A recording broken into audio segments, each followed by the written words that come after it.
السلام علیکم ناظرین، کیسے ہیں آپ؟ مجھے امید ہے کہ آپ میں اہل و عیال بالکل ٹھیک ٹھاک ہوں گے اور سنہری دھوپ سے لطف اندوز ہو رہے ہوں گے۔ میں ہوں آپ کا میزبان انیس احمد اور آپ دیکھ رہے ہیں اسپیشل ٹی وی کا اسپیشل پروگرام اسپیشل کلام۔ اور آج اسپیشل کلام میں آج ہم ڈگر سے ہٹ کر بالکل ہی ایک خوبصورت مہمان، ایسا مہمان جب میں ان کا نام لوں گا اور ان کے کام آپ کے سامنے لاؤں گا تو آپ خوشی اور حیرت سے چونک جائیں گے۔ جناب راجہ محمد اشرف صاحب، السلام علیکم۔ جی وعلیکم، کیسے حال ہیں جناب؟ جی اللہ کا شکر۔ راجہ محمد اشرف صاحب انسانی حقوق کے علمبردار ہیں۔ راجہ محمد اشرف صاحب human rights commission of Pakistan کے وائس چیئر پرسن ہیں اور لوگوں کے لیے بہت کام کر رہے ہیں۔ بنیادی طور پہ یہ خود بھی ہم میں سے ہیں، عوام میں سے ہیں۔ جو لوگ عوام میں سے اوپر جائیں وہ عوام کا خیال رکھتے ہیں۔ جی راجہ صاحب، آپ human rights commission of Pakistan کے پلیٹ فارم سے عرصہ دراز سے لوگوں کی خدمت کر رہے ہیں، انسانی حقوق کی خدمت کر رہے ہیں، تو آپ کو یہ خیال کیسے آیا کہ آپ اس شعبے میں آئیں؟ لوگ تو پیسہ کمانے کے لیے بہت مختلف جگہوں پہ جاتے ہیں، بڑے بڑے کام کرتے ہیں کہ بس پیسے آئیں، اور آپ انسانوں کی طرف لگ گئے۔ ہاں، اس کا خیال آنا تو نیچرل ہے ہماری کلاس میں، جی کہ جس طرح ہیومن رائٹس یا ہمارے رائٹس جو ہیں سلب ہو رہے ہیں سوسائٹی میں، جی جو لوور کلاسز ہمیشہ جو اوپریسڈ کلاسز ہیں جی ان کے حقوق جب سلب کیے جاتے ہیں تو پھر احساس پیدا ہوتا ہے جی کہ کیوں نہ خود بھی اپنے رائٹس کے لیے اسٹرگل کی جائے، جی جی اور جن کے حقوق مارے جا رہے ہیں ان کے لیے ان کی فیور کی جائے، جی تاکہ ہم مل کر اس سوسائٹی میں اس پرابلم کو ریزالو کر سکیں۔ جی تو آپ کتنا عرصہ سے یہ کام کر رہے ہیں؟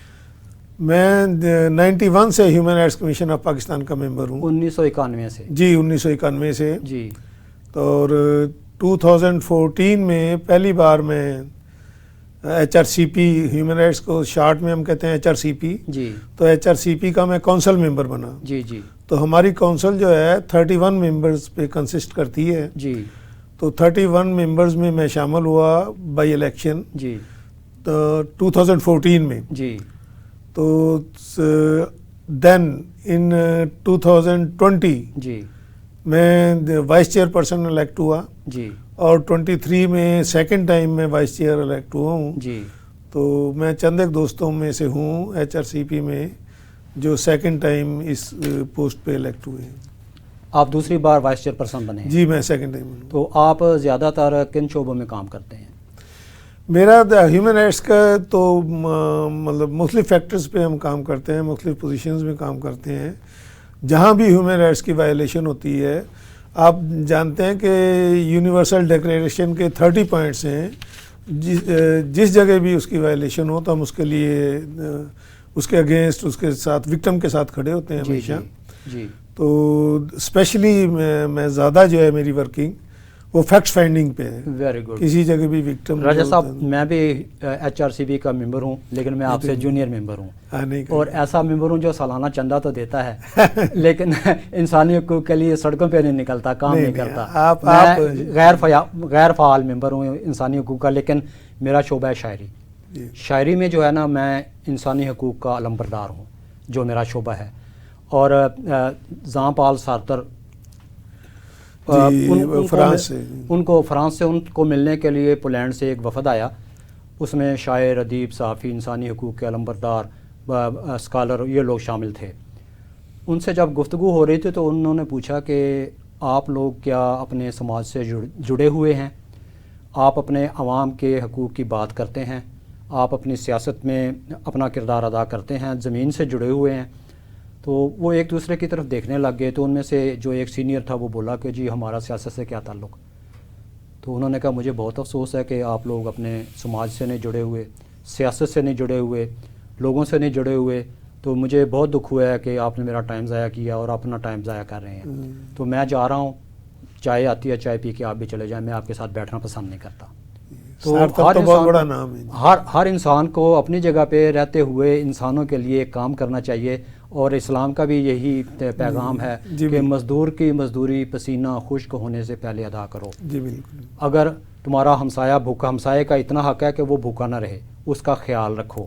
اور کئی بار تو ایسے ہوا ہے کہ صحابہ کرام کو اس بات کا ڈر پڑ گیا کہ کہ حضور پاک کہیں گے کہ ان کو جائیداد میں سے بھی حصہ دو اور سارے ان کے حقوق پورے کرو. تو میں شاعر ہوں تو میں نے اپنا حق پورا کرنے کے لیے ایسی شاعری کی ہے. میں چند اشعار آپ کی خدمت میں اور ناظرین کی خدمت میں پیش کرتا ہوں آپ کی اجازت سے. جی جی ضرور. ہم سب ڈاکو چور لٹیرے رسا گیر بنے. ہم سب ڈاکو چور لٹیرے رسا گیر بنے. پاکستان بچانے کی بھی کچھ تدبیر بنے. جی ہم سب ڈاکو چور لٹیرے رسا گیر بنے. پاکستان بچانے کی بھی کچھ تدبیر بنے.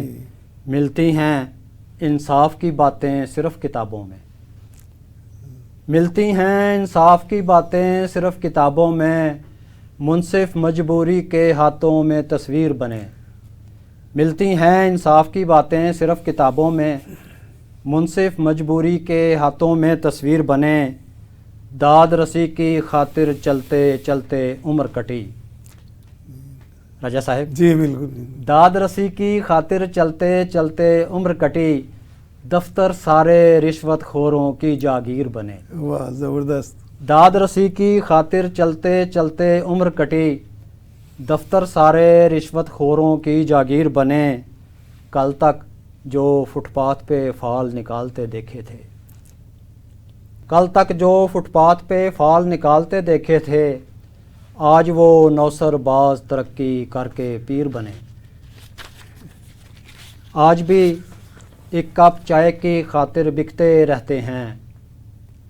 آج بھی ایک کپ چائے کی خاطر بکتے رہتے ہیں. آج کے دور میں بھی کتنے ہی جعفر میر بنے. آج بھی ایک کپ چائے کی خاطر بکتے رہتے ہیں. آج کے دور میں بھی کتنے ہی جعفر میر بنے. صحرا ڈھونڈ رہا ہے خیمے بازو مشکیزے. صحرا ڈھونڈ رہا ہے خیمے بازو مشکیزے. دیکھیں وقت کے ہاتھوں کوئی کب شبیر بنے. صحرا ڈھونڈ رہا ہے خیمے بازو مشکیزے. دیکھیں وقت کے ہاتھوں کوئی کب شبیر بنے. دن میں بھی ہر سو کتنی تاریکی پھیلی ہے. دن میں بھی ہر سو کتنی تاریکی پھیلی ہے. کون انی سہمت دھرتی پہ پھر تنویر بنے. ہم سب ڈاکو چور لٹیرے رسا گیر بنے. پاکستان بچانے کی بھی کچھ تدبیر بنے. جی راجہ صاحب زبردست. جی بہت شکریہ راجہ صاحب. آپ شاعری کے ذریعے ہیومن رائٹس کے لیے سٹرگل کرتے ہیں. انسان کو جس جگہ پہ ہو اس جگہ پہ اسے اپنا کردار ادا کرنا چاہیے. جی بالکل. کوئی انسان بھی جو ہے نا یہ نہ سمجھے کہ میں بیکار ہوں, میں یہ کر نہیں سکتا, میرے پاس وقت نہیں ہے. ایسی بات نہیں ہے. سوتے جاگتے اٹھتے بیٹھتے قلم سے ہاتھ سے زبان سے دماغ سے جس چیز حق ادا کرنا چاہیے. تو آپ انسانی حقوق کا حق ادا کر رہے ہیں HRC پہ میں رہتے ہوئے. تو HRC پہ کے کیا قانون ہیں اور یہ کیسے لوگوں کی خدمت کرتے ہیں. میں دیکھتا رہتا ہوں اخبارات اور ٹیلی ویژن پہ مختلف موضوعات پہ. تو یہ ان کا کیا طریقہ کار ہے, کیسے یہ عوام کے حقوق کا تحفظ کرتے ہیں. میں نے جیسے پہلے عرض کیا کہ 30 پوائنٹس ہیں universal declaration of human rights کے. جی. تو اس کی جہاں پر بھی وائلیشن ہوتی ہے ہم اس میں مطلب وکٹم کے ساتھ کھڑے ہوتے ہیں اور اس کے لیے ایفرٹ کرتے ہیں. جی. تو جس طرح مطلب فار ایگزامپل ساہیوال میں ایک کیس ہوا. جی. اس کی فیکٹ فائنڈنگ میں میں نے لیڈ کیا تھا گروپ کو. جی. پھر کوٹ رادھا کشن میں ہوا. جی جی. تو اس طرح بے شمار وہ ساہیوال والے کیس کے دوران تو میٹنگ کے دوران شاید میں بھی موجود تھا آپ کے ساتھ. اچھا. ہاں جی بالکل. جو ماہانہ میٹنگ ہوتی ہے. جی بالکل. اس میں اس پہ گفتگو ہوئی تھی. جی بالکل. جی. تو ایسے یہ کیسز ہیں کہ human rights commission of Pakistan ہی ایسے کیسز کے لیے وکٹم کے لیے کام کرتا ہے. عموماً لوگ اوائڈ کرتے ہیں. جی. کنفرنٹ کرنے سے ظالموں کو جنہوں نے قتل کیے ہیں ان کو فیس کرنے سے اوائڈ کرتے ہیں. تو ہیومن رائٹس کمیشن نے مجھے یہ کرج دیا ہے کہ ہم بات کرتے ہیں, وکٹم کے لیے سٹینڈ کرتے ہیں. اس کے لیے جہاں تک ممکن ہے لیگلی اور تمام اینگل سے جو سپورٹ ہو سکتی ہے ہم کرتے ہیں اس کے لیے. تو آج میں جیسے آپ سے پہلے بات ہو رہی تھی کہ جو ایجوکیشنل رائٹ ہے ہیومن بینگ کا, اسٹوڈنٹس کا کہہ لیں اسپیشلی, یہ ایک ایسا بیسک رائٹ ہے کہ اگر اس کو ہم پورا نہیں کرتے تو سوسائٹی آگے موو نہیں کر سکتی, سوسائٹی پروگریس نہیں کر سکتی. تو آج جیسے پہلے بات ہو رہی تھی کہ ہم انشاءاللہ اس پہ بات کریں گے جی اور میں کوشش کروں گا کہ یہ اس کی امپارٹنس کو کی اہمیت کو بتا سکوں لوگوں کو. جی جی آپ تعلیم کے شعبے میں بھی لوگوں کی خدمت کرتے ہیں, حقوق کا تحفظ کرتے ہیں, ان کی رہنمائی کرتے ہیں, تو آپ یہ کیسے کرتے ہیں؟ کچھ بتائیے اس بارے میں ہمیں. اس میں ایسے ہے کہ پہلے تو ہم اس کی امپورٹنس دیکھ لیں کہ ایجوکیشن کی اہمیت کتنی ہے. جی جی. تو ہم دیکھتے ہیں کہ اللہ تعالیٰ نے قرآن پاک میں مختلف دعائیں سکھائی ہیں انسان کو کہ انسان میرے سے یہ مانگے تو اس کے لیے اپنی بہتری ہے. جی. تو اس میں بڑی امپارٹنٹ دعا ہے جو اکثر ٹیچنگ انسٹیٹیوشن کے گیٹ پہ لکھا ہوتا ہے, جی, انٹرنس پہ ہوتا ہے عموماً, جی, کہ ربی زدنی علما. جی جی. تو اللہ تعالیٰ نے کوئی دولت کا, کوٹھیوں کا, ٹرانسپورٹ کا یا پلاٹوں کا نہیں کہا کہ میرے سے مانگیں. جی جی. جو ہم آج کل عموماً شاید لگتا ہے کہ مانگتے رہتے ہیں. جی. تو اللہ تعالیٰ کا حکم ہے کہ میرے سے علم مانگیں. جی. ٹھیک ہے. علم کے لیے تو حضور پاک نے فرمایا کہ علم حاصل کرو چاہے تمہیں چین جانا پڑے. چین جانا پڑے. اس وقت بھی چین میں اس کا مطلب یہ ہے کہ علم تھا کچھ نہ کچھ جو آپ حضور پاک نے. اس میں دو چیزیں ہیں سر جو آپ کہہ رہے ہیں. جی. کہ جب حضور نے فرمایا کہ جو میرے ذاتی رائے کے مطابق اس میں کوئی غلطی ہو تو معاف کر دیں. جی. کہ جب چین بھیجا ہے علم کے لیے تو وہاں کیمیکل کا علم کہتے ہیں اس وقت زیادہ تھا. جی جی. سونا بنانے کا. جی جی. دوسرا یہ ہے کہ اس کے چین میں اس وقت کیا مذہب کا اس کا ہمیں نہیں پتا. جی جی. کوئی اس وقت وہاں کوئی نبی آئے تھے یا نہیں آئے تھے یا کون سے مذہب کو فالو کرتے تھے. جی. تو اس حدیث سے یہ پتہ لگتا ہے کہ حضور نے فرمایا کہ علم حاصل کریں چاہے آپ کو غیر مسلموں سے حاصل کرنا پڑے تو کریں. جی. اور ایک جنگ میں آپ نے امپورٹنٹ ایک جنگ میں جب قیدی لائے گئے جنگ بدر میں تو آپ نے فرمایا کہ ان کو رہا کرنے کے لیے ان سے اتنے پیسے لیے جائیں, معاوضہ لیا جائے, اور جو معاوضہ نہیں دے سکتے وہ ہمارے بچوں کو پڑھائیں. اس کا مطلب یہ ہے کہ اگر دشمن بھی ہمارے بچوں کو علم دیتا ہے تو علم کی اہمیت جو ہے وہ سب سے زیادہ ہے. بالکل انیس صاحب آپ نے بالکل ٹھیک کہا کہ اس وقت 70 قیدی تھے کافروں کے جنگ بدر میں. تو کچھ صحابہ نے یہ عرض کی کہ حضور یہ ہمارے دشمن ہیں, انہیں قتل کر دیا جائے. جی. تو آپ نے سب مشوروں کے بعد یہ فیصلہ کیا کہ یہ میرے ایک بندے کو پڑھا دیں. ایجوکیشن ہمارے جو حضور صلی اللہ علیہ وسلم کے ساتھ دوست تھے وہ زیادہ مطلب فارمل ایجوکیشن ان کے پاس کم تھی یا نہ تھی. جی. تو آپ نے فرمایا, اور وہ پڑھے لکھے بھی تھے. جی. تو آپ نے فرمایا کہ میرے ایک بندے کو پڑھا دیں تو میں ایک کو رہا کر دوں گا. جی. تو آپ اس میں دیکھیں کہ نبی کی سب سے بڑی ایفرٹ ہوتی ہے کہ اسے توحید میں رسالت سکھائے اور اسے مسلمان بنا لے. جی. تو آپ نے اس کو بھی مطلب امپارٹنس اس بات کو دی. جی. جی. کہ ایجوکیشن میرے بندے کو دے اور چلا جائے. جی. جی. اور یہ نبی کے لیے بڑی مطلب مشکل بات ہوتی ہے کہ کافر آئے اور کافر چلا جائے. جی. تو آپ نے یہ ایکسیپٹ کیا تعلیم کی شرط پہ کہ تعلیم میرے آدمی کو دے دیں. جی. تو اتنی امپارٹنس ہے تعلیم. راجہ صاحب ایک بات ہے کہ جتنی این جی اوز ہیں ان میں اکثریت ایسی ہے جو ایک دوسرے کو کامریڈ کہتے ہیں. وہ یہ کیا بات ہے؟ حضرت اسلام نے تو جو ہے وہ اسلام سے بڑا کامریڈ کون ہوگا کہ اس میں انسانی حقوق کی بات کی گئی ہے, عورتوں کو تحفظ دیا گیا ہے, بچوں کو تحفظ دیا گیا ہے, اور ہمسائے کو تحفظ دیا گیا ہے, اور یہ کہا گیا ہے کہ اگر کوئی تم پر ظلم کرتا ہے تو اس کو معاف کر دو. اصل عیسائیت تھی تو انہوں نے کہا کہ اگر کوئی آپ کے منہ پر تھپڑ مارتا ہے تو دوسرا گال اس کے آگے کر دو. اسلام نے آ کے کہا کہ اگر تمہیں کوئی ایک تھپڑ مارتا ہے تو اسے بہتر ہے کہ معاف کر دو, اگر معاف نہیں کرنا تو اتنا بدلہ لو جتنا اس نے تم پہ ظلم کیا ہے, بہتر ہے کہ معاف کر دو. جی بالکل. تو عموماً جو ہے یہ دیکھا گیا ہے کہ این جی اوز جو ہیں ان میں زیادہ تر ایسے لوگ ہوتے ہیں جو اسلام سے ہٹ کے بھی بات کرتے ہیں زیادہ, اور کامریڈ کہتے ہیں. میں بھی کسی زمانے میں مجھے بھی کامریڈ کہا جاتا تھا تو مجھے ہنسی آتی تھی. جو مجھے کہتا تھا کہ آپ کامریڈ ہیں, میں کہتا یا آئی ایم مسلم کامریڈ. تو یہ چلتا رہتا. یہ کیا بات ہے کہ وہ سارے جو ہے نا عموماً جو ہے وہ مذہب سے دور ہونے کی لوگوں کو کہتے ہیں کہ آپ جو ہے نا چھوڑیں, مذہب میں کیا ہے بس یہ کریں. تو آپ کا اس کے بارے میں کیا نہیں ہے؟ انیس صاحب، پہلی بات تو یہ کہ human rights commission of Pakistan کبھی بھی کسی کے مذہب کے بارے میں کوئی رائے نہیں دیتا. جی، ہر ایک کا ذاتی مذہب معاملہ ہے. انڈیپینڈنٹ سب ہے، کا مذہب ذاتی انڈیویجول معاملہ ہے. ہے. جی جی اس کا رائٹ ہے کہ جو مذہب مسلک اختیار کرنا چاہے کرے. جی ٹھیک ہے. جی جہاں تک رہا کہ آپ جو بتا رہے ہیں کہ کامریڈ کا لفظ، جی تو میرے علم کی حد تک یہ چائنیز جب اسٹرگل موزے تنگ نے کی جی تو وہ جو اس پارٹی کے ممبر تھے وہ ایک دوسرے کو کامریڈ کہتے تھے، یا رشیا میں کہتے ہوں گے ایسے، جی جی کامریڈ کہتے تھے، جی دوست کہتے تھے. جی جی تو یہ اس بات کا لیے ایک تو یہ ضروری نہیں ہے کہ کوئی کامریڈ ہی کہے، جی جی تو کامریڈ ہونے کی وجہ سے وہ لیفٹسٹ ہوگا. جی اگر وہ کامریڈ کا لفظ استعمال نہیں کرتا تو لیفٹسٹ نہیں ہوگا، ایسی بات نہیں ہے. ایک بات. جی دوسری بات یہ کہ ہر ایک اپنے انڈرسٹینڈنگ ہے، کسی پارٹی میں، گروپ میں کسی بھی نام سے ایک دوسرے کو یاد کریں اور وہ فرینڈلی ہو تو کوئی حرج نہیں ہے اس میں. جی چلیں میں آپ کو تھوڑا جو ہے نا آرام دلوانے کے لیے چند اشعار پیش کرتا جی ہوں. ضرور ضرور. طلسمیں خواب چھائے جا رہے ہیں، طلسمیں خواب چھائے جا رہے ہیں، بدن ٹھہرے ہیں سائے جا رہے ہیں. طلسمیں خواب چھائے جا رہے ہیں، بدن ٹھہرے ہیں سائے جا رہے ہیں، پرانے اڑ گئے ہیں پیٹ بھر کر. اسے آپ سیاسی شعر نہ سمجھیے گا. پرانے اڑ گئے ہیں پیٹ بھر کر، نئے اب قوم کھائے جا رہے ہیں.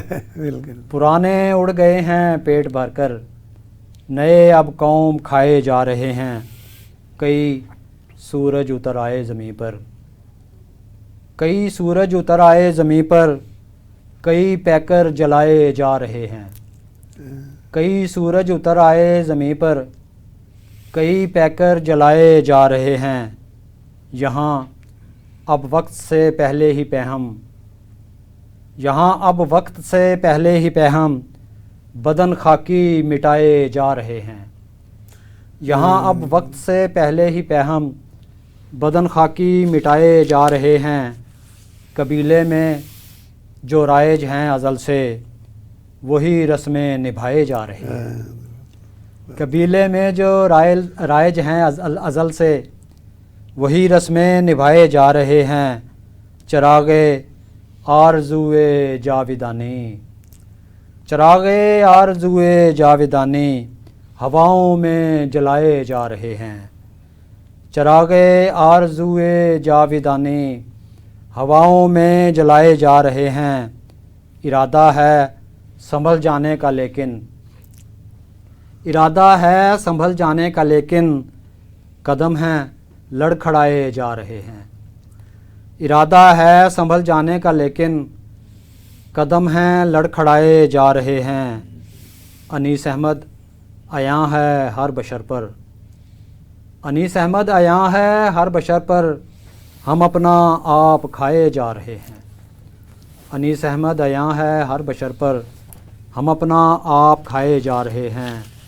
طلسمیں خواب چھائے جا رہے ہیں، بدن ٹھہرے ہیں سائے جا رہے ہیں.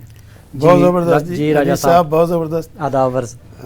اور آپ جب اس میں انیس صاحب ایک چیز میں یہ جو آپ نے کہا کہ کھا کے جا رہے ہیں، یہ کون سے ڈپارٹمنٹ کے لوگ ہیں جو کھا کے جا رہے ہیں؟ یہ ہر ڈپارٹمنٹ میں یہ لوگ موجود، مذہب میں لوگ موجود ہیں، سماج میں لوگ موجود ہیں، سیاست میں موجود لوگ، این جی اوز میں لوگ موجود ہیں، انسانی حقوق کی بات کرنے والوں میں لوگ موجود ہیں، بالکل صحیح. اور انسانوں کے لیے اپنی خدمات سر انجام دینے والوں میں یہ لوگ موجود ہیں. سیاسی نوکریاں کرنے والوں میں لوگ موجود ہیں، پرائیویٹ نوکریاں کرنے والوں میں موجود ہیں، ہر گھر میں موجود ہیں، ہر جگہ پہ موجود ہیں، اور ہر انسان کے اندر بہت سے ایسے انسان موجود ہیں. ہاں بالکل. تو آپ نے یہ بات ستاریدی بہت کم ہے. دیکھ ستاریدی انہوں نے تو کم کیا ایک ہی ہیں پاکستان. انہوں نے تو بس اپنی زندگی جو ہے نا لوگوں کے لیے وقف کر دی، اور ساری زندگی انہوں نے ملیشیا کے کپڑے پہنے. ملیشیا اب نئی نسل جو ہے وہ تو ملیشیا کو جانتی بھی نہیں، وہ ملیشیا کہیں گے تو وہ ملائیشیا سمجھیں گی.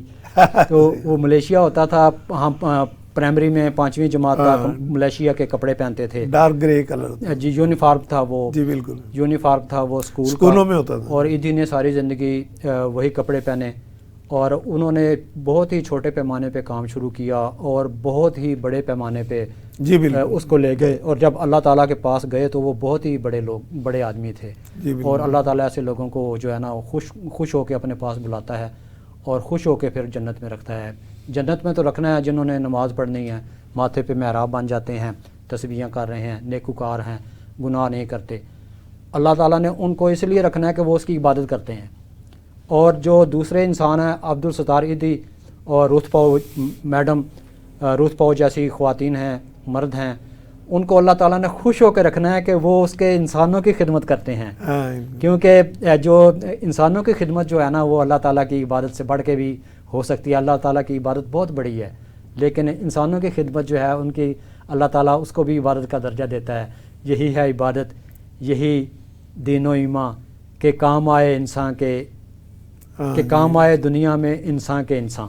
تو راجہ صاحب آپ نے بات کی، تو آپ تو اس شعبے کو دیکھتے ہوں گے، تو آپ کا کیا خیال ہے کہ جو انسانی حقوق کے حوالے سے، مزدوروں کے حوالے سے جو لوگ ان کے لیے خدمات انجام دے رہے ہیں، تو کتنے فیصد لوگ ہیں جو بالکل صحیح طریقے سے خدمات سر انجام دے رہے ہیں؟ اس میں سر سب سے پہلے تو وہ آدمی خود ہی اس کا ورکنگ بتاتی ہے کہ بھی وہ کتنے پرسنٹ خلوص کے ساتھ کام کر رہا ہے، جی، اور اپیرنٹلی دوسرے چیک کرتے ہیں کہ جو یہ خدمت کر رہا ہے، جس کا یہ کہہ رہا ہے، جی، اس کی مطلب واقعی خدمت کے لیے کر رہا ہے، جی، والنٹری کر رہا ہے، جی، یا اس کی پیمنٹ لے رہا ہے، تو وہ لوگ ہی جج کرتے ہیں۔ خود تو جو بھی کہتا رہے گا۔ راجہ صاحب 2005 میں نے بھٹا مزدور کے اوپر پاکستان میں اردو کی پہلی کتاب جو لکھی وہ میں نے لکھی، مجھے یہ اعزاز حاصل ہے کہ بھٹا مزدور کے معاملات پہ۔ یہ بات بڑی لمبی ہے لیکن میں مختصر آپ کی خدمت میں پیش کرتا ہوں۔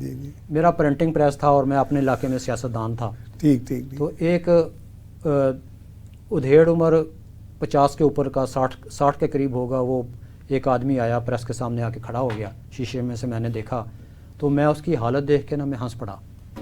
اس نے سیاہ رنگ کی کھیڑی جسے کہتے ہیں، چپل کھیڑی پہنی ہوئی، چمک رہی ہے، پالش، خوبصورت پالش، سفید اس نے لٹھے کا سوٹ پہنا ہوا، کلف لگا ہوا۔ تو یہ بات میں یہیں سے شروع کروں گا، یہاں پہ ہم نے لینی ہے ایک بریک کے بعد انشاءاللہ پھر حاضر ہوتے ہیں۔ اور احباب ذی وقار کہیں جائیے گا نہیں، آج شاعری تو آپ میری سننے پہ مجبور ہیں ہی، لیکن ہمارے ساتھ اتنے خوبصورت مہمان موجود ہیں کہ ان کی باتیں بہت خوبصورت ہیں۔ تشریف رکھیے، حاضر ہوتے ہیں آپ کی خدمت میں۔ ویلکم بیک احباب ذی وقار۔ تو بات وہیں سے جوڑتے ہیں جہاں سے میں نے چھوڑی سی وقفے سے پہلے۔ تو میرے پاس راجہ صاحب ایک وہ بندہ آیا جو میں بتا رہا ہوں کہ اس نے کلف لگے ہوئے، سفید کپڑے پہنے ہوئے، لٹھے کا سوٹ، اور شیو اس نے بہت خوبصورت کی ہوئی، اور چہرے پہ کوئی ایسا لوشن لگایا ہوا جو چہرہ جو ہے نا اس کا چمک رہا، اور رنگ اس کا بلالی رنگ، بال اس کے جو ہے نا وہ برف بال، سفید بال۔ تو میں اس کی پوزیشن دیکھ کے نا تو میں نے کہا دیکھیں اس نے کیسا اہتمام کیا ہے، کتنا خوبصورت بن کے آیا ہے۔ تو وہ جو ہے نا وہ اندر آ گیا، اس نے دیکھا کہ میں اسے دیکھ رہا ہوں، اندر آ کے السلام علیکم ہاتھ ملایا، بیٹھ گیا، کہنے لگا جی میرا نام محمد ریاض ہے اور جس پارٹی سے آپ کا تعلق ہے میں اس کا ورکر ہوں اپنے علاقے میں، فلاں میرا گاؤں ہے۔ تو میں نے کہا بہت خوشی ہوئی، پانی پلایا اسے، چائے پلائی۔ تو کہنے لگا کہ میں جو ہے نا، میں نے پوچھا کیا کام کرتے ہیں؟ وہ کہنے لگا میں بھٹا مزدور ہوں۔ میں نے کہا بھٹا مزدور سیاست میں اور اتنے اچھے خوبصورت لباس میں، اور مجھے وہ اچھا لگنے لگ گیا بندہ جو ہے نا۔ پہلے میں اس پہ ہنسا تھا لیکن اس وقت مجھے وہ بہت اچھا لگا جب اس نے کہا کہ میں بھٹا مزدور ہوں۔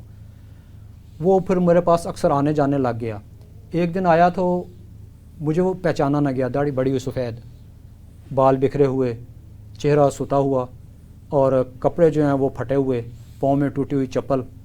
وہ آیا تو میں اسے پہچان نہ پایا، قسم سے میں یہ سمجھا کہ کوئی بھکاری آیا ہے۔ میں نے ایک ڈبے میں جو ہے نا ٹوٹے ہوئے پیسے رکھے ہوئے تھے، جو بھی آتا تھا نا تو میں اس میں سے سستا زمانہ تھا، 5-10 روپے 2 روپے یا 5 روپے، جب 10 روپے کی بات نہ کروں زمانے ہاں 2 روپے یا 5 روپے بھی لے کے وہ خوش ہو جاتے تھے فقیر۔ صحیح، جس کو 5 دیتے تو وہ تو چہرے کی طرف دیکھا تھا کہ اس نے 5 ہی دیے ہیں۔ وہ میں ڈبے کی طرف ہاتھ بڑھانے لگا تو پھر اس نے جب کہا نا کہ السلام علیکم، تو میں نے کہا یہ تو ریاض ہے، کہ ریاض کیا ہوا؟ کہنے لگا وہ بھٹا مالک نے جو ہے نا میرے خاندان اغوا کر لیا ہے، وہ پیسے کم دیتا تھا، تو میں نے کہا کہ میں نے آپ کے پاس کام نہیں کرنا، تو میں نے آپ کا جو ایڈوانس لیا ہوا ہے میں دوسرے بھٹے والے سے لے کے آپ کو دے دیتا ہوں، تو میں نے آپ کے پاس کام نہیں کرنا۔ اس کا طریقہ یہ ہوتا ہے کہ جس خاندان نے کام نہیں کرنا تو بچے بھی کام کرتے ہیں، عورتیں بھی کام کرتے ہیں، مرد بھی کام کرتے ہیں، پوری فیملی ان کی غلام ہوتی ہے، کام کر، بچے مٹی پہ بیٹھ کے ریت کھا رہے ہوتے ہیں اور وہیں پہ بولو براز کر رہے ہوتے ہیں، سارا کچھ چلتا رہتا ہے، بس ان کے دن رات ادھر ہی رہتے ہیں۔ تو کہنے لگا کہ اس نے ہمارا خاندان جو ہے نا وہ ہارڈ ورکنگ ہے، وہ کہنے لگا، اور مالک نے میرے خاندان کا اغوا کر لیا۔ اس نے کہا کہ یہ تم میرے پاس کام کرو گے تو میں ان کو رہا کروں گا، ورنہ میں نے رہا نہیں کرنا۔ بالکل، تو میری مدد کریں، مجھے پتہ چلا ہے کہ وہ فلاں ڈیرے کے اوپر جو ہے نا خاندان اس نے رکھا ہوا ہے، تو آپ میرے ساتھ تھانے میں چلیں۔ میں میرے سیاسی اثر و رسوخ بھی رکھتا تھا، میں صحافی بھی تھا۔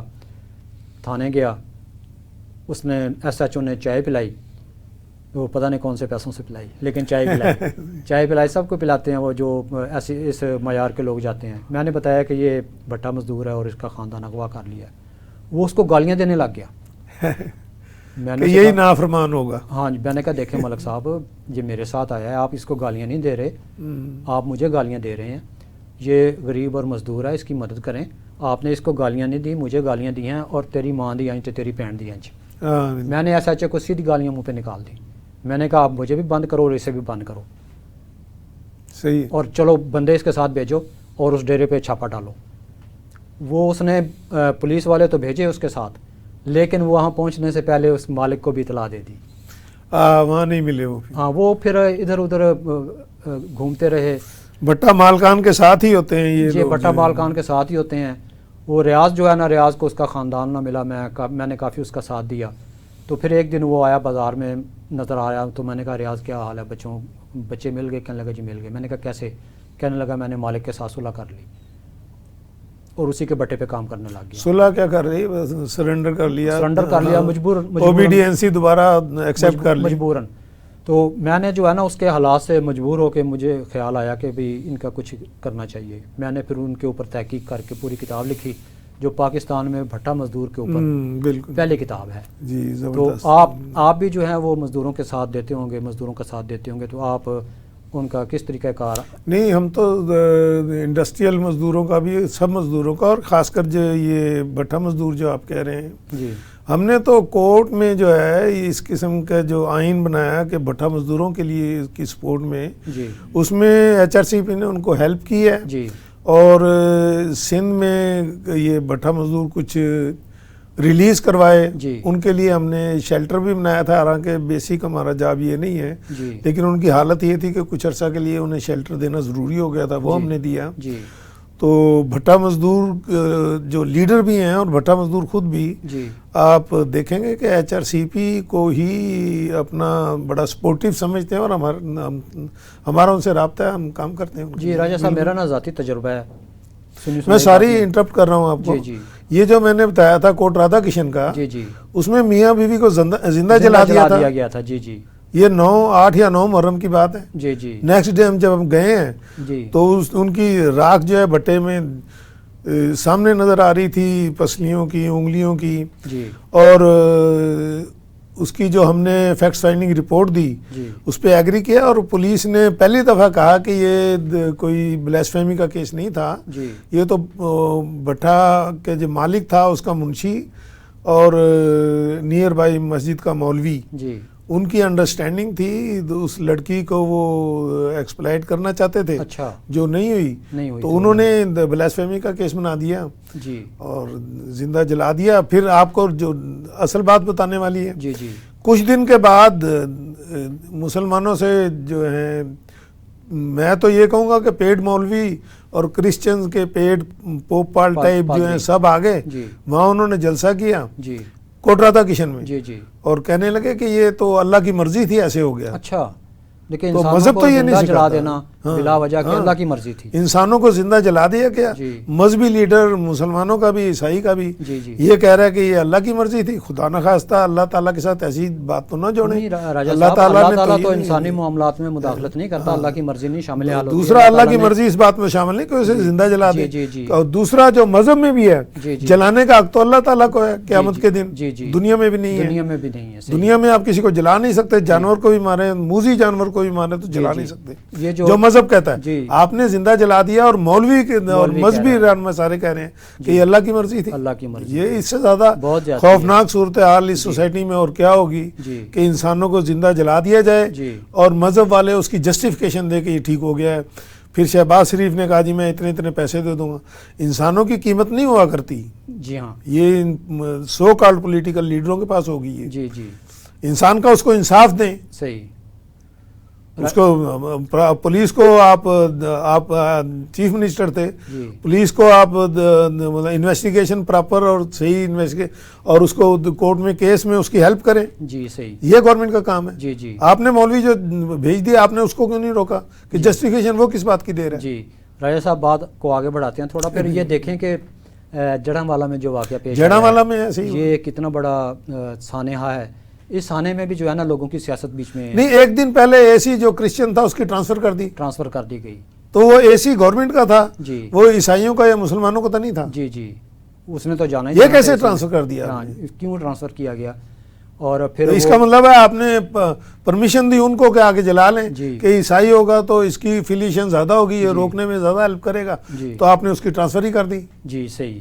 تو یہ جو آپ لوگوں کے حقوق کی بات کرتے ہیں, تو جو لوگ آپ کے پاس پہنچتے ہیں, ایسے لوگ پہنچتے ہیں جن کے ساتھ ظلم اور زیادتی ہوتی ہے. جی بالکل. ہمارے پاس تو اتنے زیادہ کیسز آتے ہیں کہ ہماری اسٹرینتھ کم ہے, ریسورسز کم ہیں, تو ہم تو بالکل سلیکٹ کرنا پڑتا ہے کیس. ایسے کیسز جیسے میں نے آگے پہلے بتایا, جیسے آپ جڑاں والا کا بتا رہے ہیں, جس سے پوری سوسائٹی میں ہیرسمنٹ پھیل جائے, لوگوں میں ڈپریشن پھیل جائے اور نفرت انسانوں کے ساتھ بڑھے, تو اتنے اس قسم کے کیسز ہم پک کرتے ہیں, پھر اس کو ریزالو کروانے کی کوشش کرتے ہیں اور گورنمنٹ کو کہتے ہیں اپنی ڈیوٹی پوری کریں اس میں. جی. تو مذہب کے معاملے میں جو ہے وہ آپ نے کہا کہ یہ لوگوں کا ذاتی معاملہ ہے. جی بالکل. ہر ایک کا انڈیویجول ہے کہ جو جس مذہب سے تعلق رکھتا ہے, کہ انسانیت کے ساتھ سب مذہب جڑے ہونے چاہیے. سب انسان ہیں, بحیثیت انسان سب برابر ہیں اور سب قابل احترام ہیں. جی.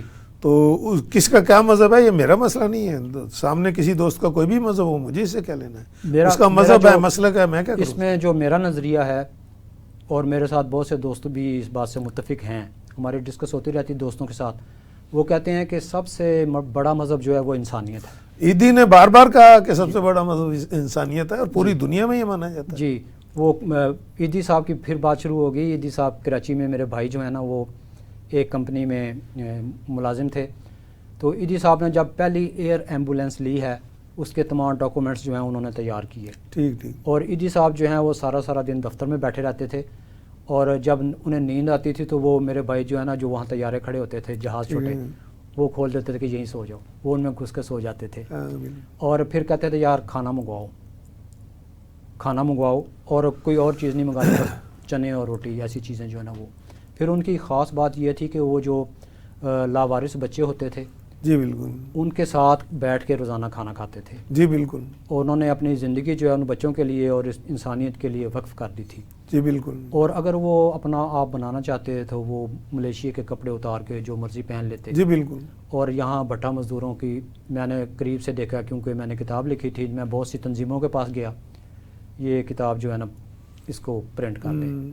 وہ آپ نے جو ستار عیدی کا دوسری دفعہ یہ ذکر شروع ہوا, جی, اس کا نماز جنازہ مذہبی لوگوں نے کچھ علماء دین نے کہا ہم نہیں پڑھائیں گے. جی مجھے نہیں پتہ لگا کہ مسلمان کا نماز جنازہ پڑھانے کے لیے عالم دین کہہ رہا ہے میں نہیں پڑھاؤں گا. یہ کوئی پرسنل اس کی اجارہ داری ہے. اصل میں جو ان کا شعبہ ایک ہی تھا نا, کہ جو پیسے انسانیت کے لیے عیدی کو لوگ دیتے تھے وہ چاہتے تھے کہ ہمیں دیں. تو عیدی کا تو اربوں روپے کا اکاؤنٹ تھا بینک میں. جی. وہ تو اس کے بیٹے کے پاس میرا دوست گیا ہے تو اس نے کہا چائے پیتے ہیں. عیدی نے کہا وہاں جا کے ہوٹل سے اپنی جیب سے پیو. اچھا. میرے پاس پیسے نہیں ہیں. میرے پاس تو 200-300 بندہ ڈیلی آتا ہے وزٹ کرنے کے لیے, میں تو چائے نہیں پلا سکتا. کس کو چائے پلاؤں گا, میں نہیں پلاتا. وہ تو اپنے اکاؤنٹ سے وہ لاوارث بچوں کے اکاؤنٹ سے 10 روپے کی چائے نہیں پیتا تھا. اچھا. تو جس عالم دین نے کہا وہ 50 لاکھ روپیہ تو چاند دیکھنے کا لیتا ہے. جی. اس کو تو عیدی سے کیا مسئلہ ہو گیا تھا, بے شک, نماز جنازہ پڑھانا ہے. جی. پھر نماز جنازہ پڑھانا ہے. جی. تو تمہیں اس سے کیا تعلق ہے, اس کا کیا مذہب تھا, مسلک تھا. جی.